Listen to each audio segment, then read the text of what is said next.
So Marina, now we're going to talk about your essays from practice test 3 and 2. And I'm going to start with number 2 because there is something that's more important. Very little details. For example, bringing along the discussion and appearances with an A. Where it is saying here that most of the public, most of instead of the majority of is more common, but it's not wrong this here. Once again, you have to focus on the number of words you write. You wrote 324 words. That's quite a lot. So you're gonna have to summarize a little, okay? And in the independent writing, sweetie, this was a good writing, but remembering that you have always to take a position. It was implicit, no, it was explicit that in your writing you take the position that you disagree. You disagree with this, you believe that old people enjoy life as well as young people do. The suggestion from TOEFL suggestion, okay, is to give 3 reasons. So I'm gonna give you here an example, okay? I'm gonna disagree with you, not because I really disagree, but just to, okay, to make it different from you. I believe that old people enjoy life much more than young people do. Okay, so this is my statement. So I have already put it in my essay in an explicit way, which position I'm gonna take. First, because they tend to have more money. Second, because they owe nothing to society anymore. And in the third place, because they have more time available. Now, these are the 2 suggestions TOEFL gives us. First of all, you need to make it explicit what your position is. Secondly, you have to defend 3 arguments. Okay, well, you must defend 3 arguments is a little strong, but this is the suggestion they give. Okay, so the suggested structure is pretty much like this. This is my introduction. So in this first paragraph, I'm going to defend the first argument I mentioned. In this second paragraph, I'm going to defend the second. And in the third place, I'm going to defend the third. And then I can or cannot give a brief conclusion. Okay, so this is the suggestion they give us for the independent. Now, if we go, oh, no, there is one thing important here in number 2 too. I'm sorry. And this is very important, and that's why I have decided to record this in order to show you. The different phases of one's life bring different needs, different opinions, and therefore different wishes. So what a person around 20 thinks is enjoying life is different from a person around 60. Why do we need to use the ing? Yeah. And I'm gonna write here for you, and if you already know, you can already, fast forward the video because I'm gonna explain to you about the verbs in English. So if you already know this, you don't need to watch this. But if you don't, it's interesting for you to watch. We have 3 formations of verbs in English, okay? Let me put it like this, verbs. The first formation is to verb. When do we use it? We use it in 3 different situations. The first and most common situation is verb to verb. This is very important to memorize. Okay, so I won't say most verbs, but it's very common to use this structure. For example, I need to see you. For example, need to see. Verb to verb. We have to do something. Once again, we have to do. Verb to verb. They want to go out now. Now check it out. Once again, we have want to go. verb to verb. So verb to verb is the most, in my opinion, is the most important rule about the two verb structures. The second one is adjective to verb. When do we use this? After adjective, we always use to verb. For example, I think, oh my God, it's beautiful to dance samba, for example. Okay, so it's beautiful to dance because it's an adjective. It is interesting to travel. It's interesting to travel because interesting is another adjective. I believe it is very bad to root for Flamengo, and this is true. So if you're a Flamenguista, bad team. So you check it out. Bad is an adjective. So we use to root for. To root for is wow. Okay.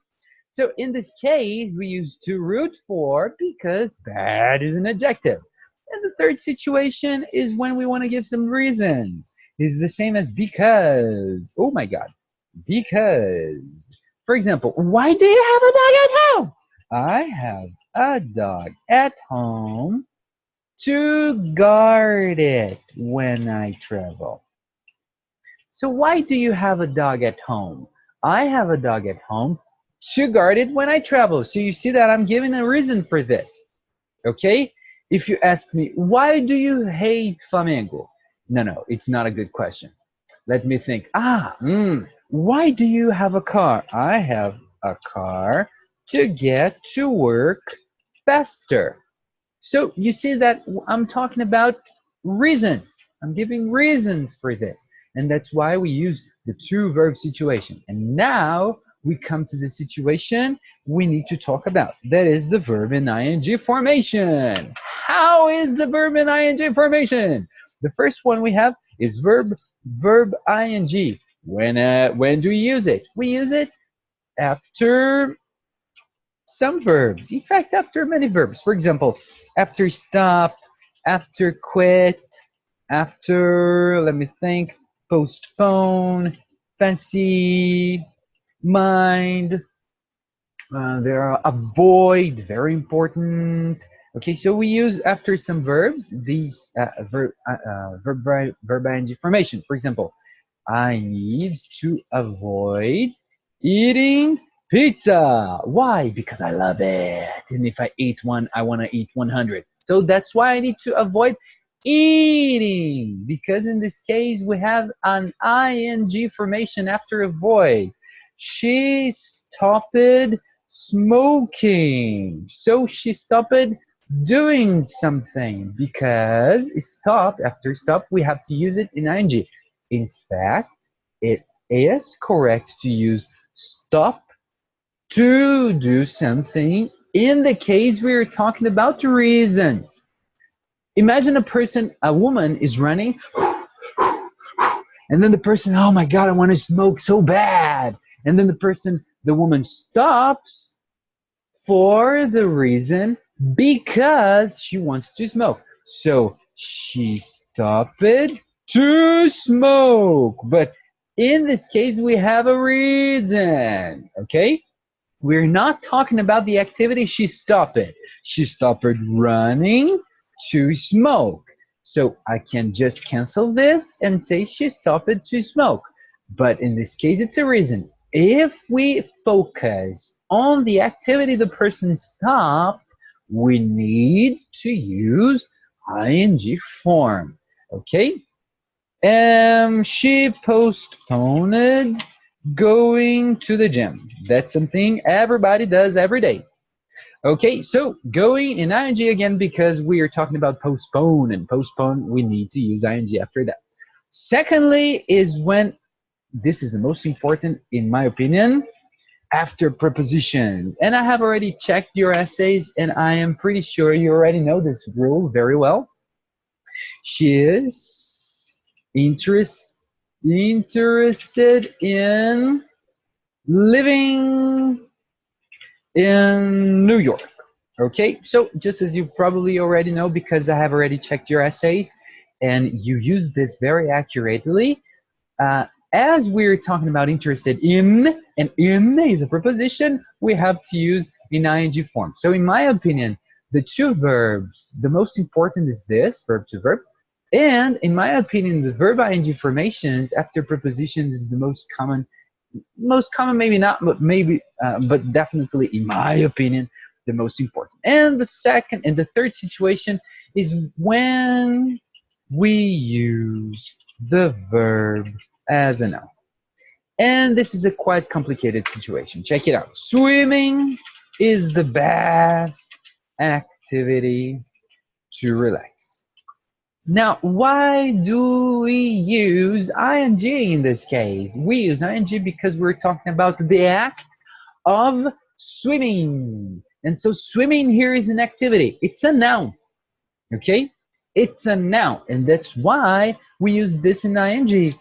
I think that watching TV all day is boring, and this is true too. Why do I use watching here? Because I'm talking about the act of watching. Okay, so we're focusing in the act of something. This is a noun.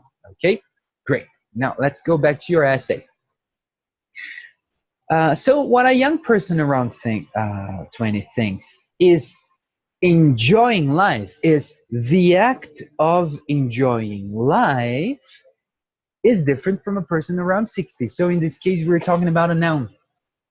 Okay, we're not talking about necessarily a verb, the act of enjoying. And in the last video or two videos ago, I told you about the regrinha do verbo medroso. And I told you that unless it is completely explicit that the subject of a sentence, we need the subject, need a verb. But this is one of the situations that the subject is completely explicit. So it's no problem using is like this. A young person around 20 is the subject of the sentence, okay? And once again, sweetie, you need to focus on how much you write. You need to write less, honestly, okay?